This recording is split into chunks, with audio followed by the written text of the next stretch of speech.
તો અમદાવાદમાં સરકારી કચેરીમાં નિયમોનો ઉલાળ્યો થતો જોવા મળ્યો। અમદાવાદ જિલ્લા પંચાયતમાં નિયમના ધજાગરા ઉડ્યા। હેલ્મેટ વગરના કર્મચારીઓને પોલીસે દંડ ફટકાર્યો હતો। હેલ્મેટને લઈને પોલીસ હાલમાં સરકારી કચેરી બહાર ડ્રાઈવ કરી, જેમાં અનેક સરકારી કર્મચારીઓ એવા હતા કે જે પોતે જ નિયમોનું પાલન નથી કરતા। ટુ વ્હીલર લઈને તો આવે છે પરંતુ હેલ્મેટ નથી પહેરતા, જેના જ કારણે પોલીસે આજરોજ તેમને દંડ ફટકાર્યો। સરકારી કચેરીમાં આવતા કર્મચારીઓને હેલ્મેટ સાથે જ પ્રવેશ આપવામાં આવ્યો અને હેલ્મેટ ન પહેરેલ કર્મચારીઓ સામે પોલીસે કાર્યવાહી કરી। અમદાવાદ જિલ્લા પંચાયતની કચેરીમાં પોલીસે કરી ડ્રાઈવ।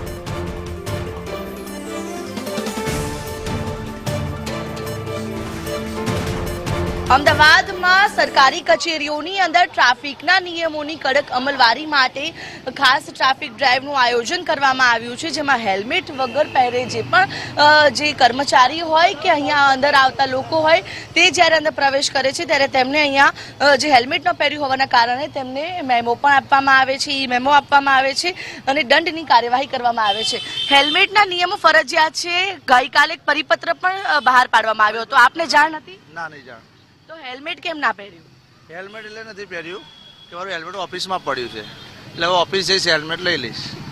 તો અહીંયા પણ આવી કામથી આવ્યા હતા, તો આપને આ નિયમોનો તો ખ્યાલ છે જ ને કે આજથી કડક ડ્રાઈવ છે કે અહીંયા એક ક્લાયન્ટ આવી ગયા છે, બરોબર, ઉતાવળ હતી, જો એનું કામ ના પતે તો એને બિચારાને આખો દિવસ બેસી રહેવું પડે, એટલે અહીંયા કામ પતાય એનો ઓફિસ જઈશું, ઓફિસ હેલ્મેટ લઈ લઈશું। પરંતુ જો આ સમય દરમિયાન કોઈ અકસ્માત થાય ન કરે ને નારાયણ કોઈ પણ દુર્ઘટના સર્જાય તો જવાબદાર આવો તો ઘણા બધા છે। સરકારે રોડ બી બનાવવા જોઈએ। હું તમને મારા ત્યાં આવી જાઉં તો સરકારને બતાવું રોડ કેટલા છે, એ ખાડામાં પડીને લોકો મરી જાય છે એ નથી દેખાતું। સરકારને હેલ્મેટ દેખાય છે, પણ જ્યારે ખાડા હોય છે આટલા બધા અને હેલ્મેટ પહેરેલું છતાં બી ખાડામાં પડી જાય છે અને ત્યારે બી મરે છે, ત્યારે સરકાર એ રોડ કેમ નથી બનાવતી? બિલકુલ, એટલે આપનું કહેવું છે કે સરકારે પણ કામગીરી કરવી। હા, સરકાર એ નથી જોતી, પણ લોકોને દંડ વસૂલ કરવા માટે લોકોને નવા નવા નિયમો બનાવે છે, હેલ્મેટ પહેરો, આ પહેરો। હવે 20ની સ્પીડમાં જવું હોય તો 20ની સ્પીડમાં શું માણસ હેલ્મેટ પહેરે? અને જ્યારે ખાડા હોય આટલા બધા, તમને અમદાવાદમાં હજારો દેખાડું, તમને હજારો।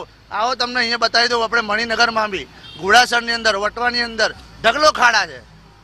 જ્યારે એમની રેલીઓ કાઢવાની ત્યારે રોડ બનાવી દે છે, ત્યારે મસ્ત રોલર રાતોરાત રોડ બની જાય છે, અને જ્યારે કેટલા હેલ્મેટ માટે તમે લોકોને હેરાન કરો છો। બિલકુલ, તો જે રીતે હેલ્મેટની જે કાર્યવાહી સામે લોકો પણ તંત્રની કામગીરી ઉપર પણ સવાલો ઉઠાવી રહ્યા છે કે હેલ્મેટના નિયમો બનાવ્યા છે, બધી વાત સાચી, પરંતુ સામે તેવી સુવિધા પણ તંત્ર આપે। જોઈ શકાય છે કે આ પ્રકારે તમામ લોકો જેટલા પણ હેલ્મેટ વગર જ્યારે કચેરીમાં પ્રવેશતા લોકો છે તેમની સામે દંડની કાર્યવાહી કરવામાં આવી છે। કાકા, હેલ્મેટ કેમ નથી પહેર્યું?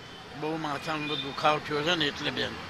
આ પણ હેલ્મેટ નો આપણે ફરજિયાત છે, ખબર છે ને? 100% છે, 100% છે, પણ આ માથામાં ગુમડા બહુ નીકળ્યા બેન। અત્યાર સુધી પહેરતો જ તો, રોજ પહેરતો હતો। છે હેલ્મેટ જોડે લાયા છો? ના, અત્યારે નથી લાવ્યો। આ દુખાવો થયો ને તારનું બંધ કરી દીધું। કેટલા ટાઈમથી નથી પહેરતા? અઠવાડિયાથી।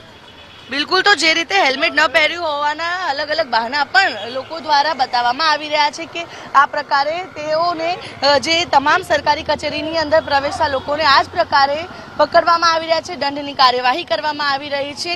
અમદાવાદમાં જિલ્લા પંચાયત હોય, અપના બજારની ઓફિસ હોય, બહુમાળી ભવન હોય, તમામ સરકારી કચેરીઓની અંદર આ જ પ્રકારે હેલ્મેટ ન પહેરેલા તમામ લોકોને પ્રવેશ નથી આપવામાં આવી રહ્યો અને તમામને રોકીને દંડની કાર્યવાહી છે કે જે અમદાવાદ પોલીસ કરી રહી છે। આજના દિવસે વિશેષ ડ્રાઈવ છે, જેની અંદર સરકારી બાબુઓને પણ પકડીને દંડની કાર્યવાહી કરવામાં આવશે।